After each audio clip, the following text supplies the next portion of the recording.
Okay, welcome. So, like many of you, I've always been fascinated by sharks. And a number of years ago, I got this book. It's called Shark Attack. It's written by a guy named H. David Baldridge. Anyway, I thought I would just read you one of the stories out here. Maybe I could even read it as Captain Quint from Jaws, Robert Shaw. So let's see. Probably the most highly publicized shark attack in California waters happened at Baker Beach, just south of the Golden Gate, at San Francisco, on May the 7th, 1959.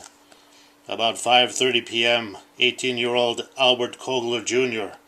had been swimming for nearly 15 minutes with a young girlfriend, some 50 yards from shore in unusually clear waters.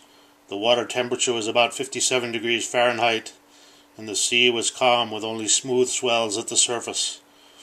The swimmers had been treading water, talking back and forth, and were just about to start back for the beach. The young man, wearing black and white swimming trunks, had his back to the sea and was about 6 feet away from the young woman, who was facing away from him to his left. Suddenly the man screamed, and the girl turned to see part of the body of a large fish about 6 inches above the surface between them. She stated later, "There was a thrashing in the water, and I knew he, that's Kogler, was struggling with it. It must have been pretty big."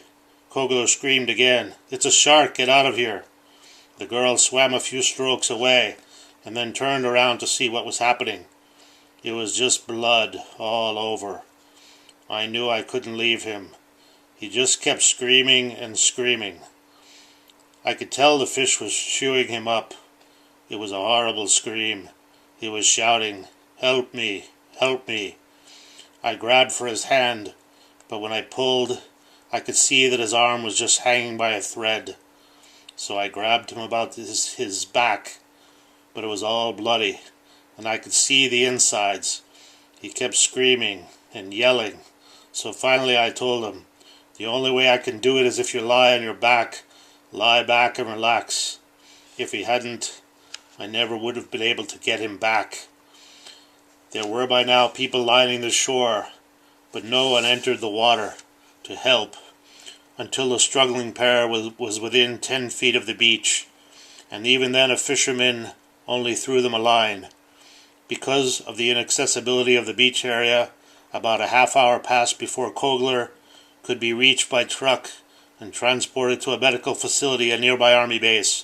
At 6:15 p.m., he was admitted to the hospital with a diagnosis of shock due to loss of blood, partial amputation of the left shoulder and arm, multiple lacerations of the left chest, and multiple lacerations of the right shoulder, arm, and chest. All efforts to save him failed, and Kogler expired at 8:05 p.m. It is noteworthy that the shark was not seen again after its attack upon Kogler, and prior to being aided by his companion, and there was no indication at all that the shark at any time attempted to strike the very courageous young woman. Descriptions provided by witnesses and characteristics of the wounds on Kogler's body clearly pointed to a great white shark as the attacker. Thanks for watching.